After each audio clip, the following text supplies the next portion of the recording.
welcome back to my channel. Today is officially only 2 days until I move away to Disney and 3 days till I'm in Florida, which means 4 days until check-in, which is absolutely crazy to me. Oh my gosh, I cannot believe it. It's just mind-boggling. I'm floored. I cannot fathom it. I'm so excited. I get to meet my roommate soon. Oh my god, it's gonna be amazing. I can't wait. Oh my gosh. So, something that is one of the most important things that you have to abide by while doing the Disney College program is the Disney look. I'm sure lots of you guys have heard of it, but for those of you that don't know what it is, it's basically a set of guidelines that Disney wants you to follow while you are employed by the Disney company. And I don't want to necessarily say it's like a cookie cutter look, but it's kind of cookie cutter. So they don't want your hair to all be one color unless the highlights look natural. For me, I have some highlights in, but I think they look kind of natural. My only concern is the bit of blonde I have at the end. I think I might have to change that. What do you guys think? Should I do it? Should I not? I don't really know. Now, in addition to that, so your hair has to look natural. You have to have hair color that can grow out of a head. You can only have one piercing in your earlobes if you're a girl. Now for me, I did have 2 ear piercings and a cartilage piercing, but the cartilage I had to close up, and then I just normally don't wear earrings in my second hole anyway. Too much maintenance for me, so that's fine. And then the last bit, which is really the most, what's gonna affect me the most, is the tattoo.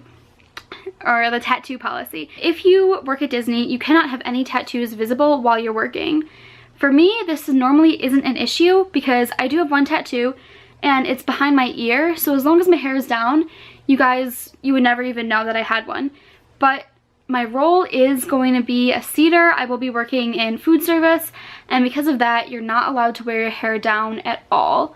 So you know what, I'm gonna have to figure out how to cover it up. And so today, that's what I'm gonna be doing. I'm gonna be explaining my tattoo story, as well as showing you guys how I plan to cover my tattoo. Let's just hop right into the video. I hate myself. If you follow what I'm doing for my specific covering up tattoos for Disney, everything that I bought, it costs less than $10. All right, so here's my receipt. I just bought 3 items from Walmart. It says I bought 4 because I bought a bag of Cheetos because I wanted Cheetos, but aside from that, it was just 3 items, and they're all super cheap. Hard Candy Glamouflage, here I'm gonna get this nice and close. It's the Hard Candy Glamouflage Concealer. Now, this I've heard works wonders. It's very similar apparently to the Kat Von D Locket or Tattoo Concealer, but how much was it? It was $6, which is like unbeatable. So I mean, I wasn't about to spend $25 on a concealer that's for a bottle that's this big when I could get it for $6. So this is the first item. The next 2 things that I got aside from the concealer were both $1 each. I got a eyelid primer from e.l.f. It's just the natural color. I don't think there's a specific one. And then I also got an e.l.f. red lipstick. Now, with my skin tone, I have more orangey tan skin, and I actually heard about this on YouTube, that this works really well for concealing things. I do that to conceal my under eye circles all the time. And obviously the tattoo that I have, it's dark, it's black. I'll show you guys that in a minute. So this would work as well. I'm going to show you guys my tattoo now. I'm not sure how well it's going to work since I have turned completely to the side and I won't be able to see the camera. But if not, I'll just insert a little photo right here. Okay, so that's my tattoo. So guys, this is my tattoo. I don't know if you can see it. It says happy, and then there's a little brain cancer ribbon next to it. And I got that tattoo when I was 18. In September of 2014, I got it. And I got it because when I was 15 years old, so in 2011, I was diagnosed with a brain tumor. And that is the side of the brain that it was on. So I actually have a scar that goes from right here all the way down there. You can kind of feel it's very sensitive. And it goes from there all the way down to where my tattoo starts. And because of that, ever since I was diagnosed, I really wanted to get something to commemorate it. My parents weren't too happy, but it's something I've always wanted to do. Right before I was diagnosed with a brain tumor, I had this thing. Right before, so guys, that's the basic story, but some more backstory to it is that but right before I found out I was sick, I was working on this English project where we had to cut up magazine and newspaper clippings, and like piece together random words to make a nonsensical poem. We were doing a poetry unit in my honors English class. And I guess I left some on the ground or whatever.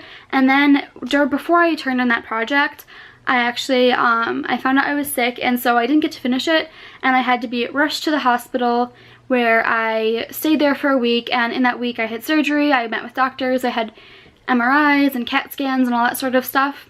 And yeah, and it was really, really scary, obviously, but luckily the day that I got to leave, I found out that the tumor that I had was benign, and I didn't need chemotherapy or radiation or anything of the sort. I just needed to take steroids to get my strength back and all that sort of stuff. But I didn't have cancer, which is very, very rare in circumstances when you have brain tumors. So that same day, before when I found out I was going to get to come home, my mom was cleaning up for me. So she wanted things to look nice when I got back, and she was cleaning up where I had all the magazine clippings, and she threw them all out, and then one had fallen on the ground, and that word was happy. And I just always, and I mean, like, obviously it's happy is a beautiful word regardless, but to me it has really, really special meaning, and it's how I try to live my life. And it's simpler, and it's not as simple as just saying, oh, I want to be happy every single day. Like, it really just reminds me of a time when I was at an extreme low, and when I wasn't in fortunate circumstances at all, and I was able to come back from that. And so I try to live every single day of my life in a happy state of mind. So I try to live every single day of my life in a happy state of mind, and I try to exude that to others and make other people happy as well. Anyway, I hope you guys like that story. I hope it was interesting for you, but now we're going to get into the part that you guys have been waiting for, and we are going to try to cover up this tattoo. Alrighty guys, so I'm going to be starting with the e.l.f. eyeshadow primer. Now, obviously I'm not putting eyeshadow on, but it's going to work anyway. So I am just going to go like this, and then I'm going to apply it to behind my ear. You can change some product. I'm going to start down here. I don't even know if this is working, so we're going to test things out. And continue to put behind the ear. And then we're going to rub in the primer. I don't need that much. Because primer's primer, you know, just a thin coat would work. But I'm a bit concerned, so I'm just going to do a bit more. I'm going to do a couple coats of this.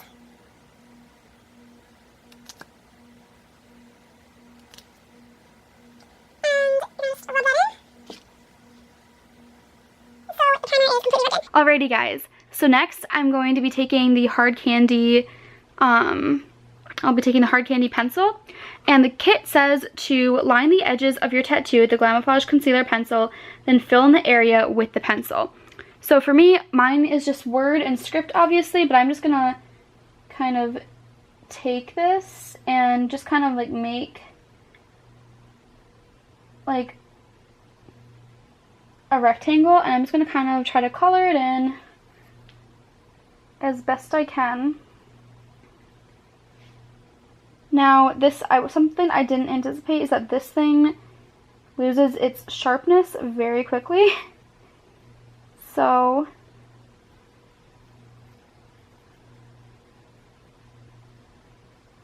I maybe should have thought about that first. You're definitely going to need a pencil sharpener if you have one of these. I don't know if this is working. Let's take kind of like a look. Hopefully this works. I wish I had a pencil sharpener. I don't have one of those. So we're just going to move on. Put away your lipstick. And last but not least, you're going to take your concealer. And last but not least, you're going to take the Glamouflage concealer. Now try to find one that like works for you. when it comes to like your actual color skin tone, because obviously, I mean, like for me, I'm a bit tanner, so I want to use the tan concealer. I've noticed about this stuff is that the Glamouflage concealer is very liquidy, so be super careful when you're using it, because it kind of just like look, just by doing that, it like can come out, and it maybe I have to shake it up more, but it seems like it's a pretty messy concealer, so be careful. You just have to shake it up a bit to get it to stay. So just gonna do that and get it on your hand, and then again move this, and I'm just gonna pat the concealer on.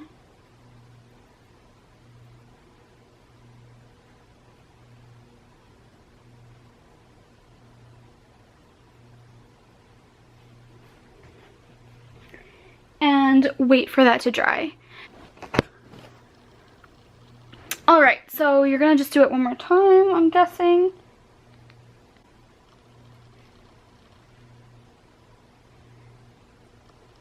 And really try to get it in there and blend it into your natural skin tone.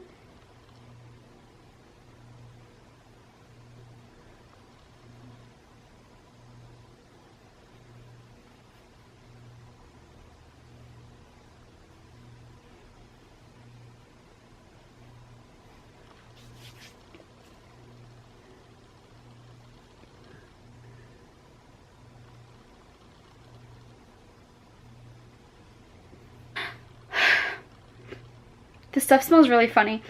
Okay. Oh my god, look at that. Oh, this is too light for me. This is the darkest shade they had. Okay, this is disastrous, so I'm defeated.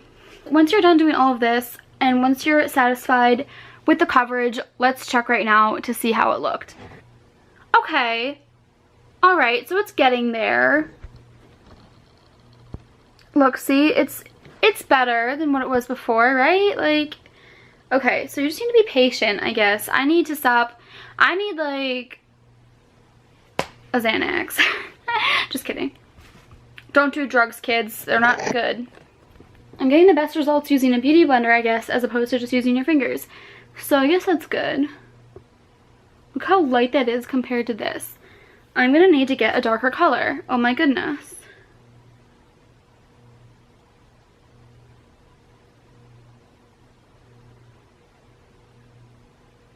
That looks even better, right? So I'm just lightly stamping right now.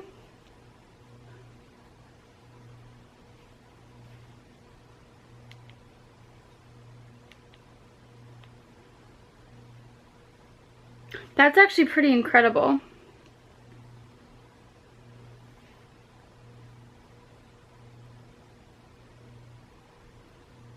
Look at that. You can like barely even tell I have a tattoo. So I'm just gonna do one more layer to be safe, and then I think we should be good. So from here, what I would do, I would go ahead and put foundation on, and so then it would match my skin tone a bit better. But I think you just need to let it dry, honestly. And from there, you should be okay. So that's how you cover up a tattoo for less than $10. So anyone can afford it. And that's it for today. I'll see you guys very soon. And I can't believe that in 2 days, I'm going to be headed to Florida to be living at Disney World. Okay, I'll see you guys next time. Have an enchanted day. Mwah!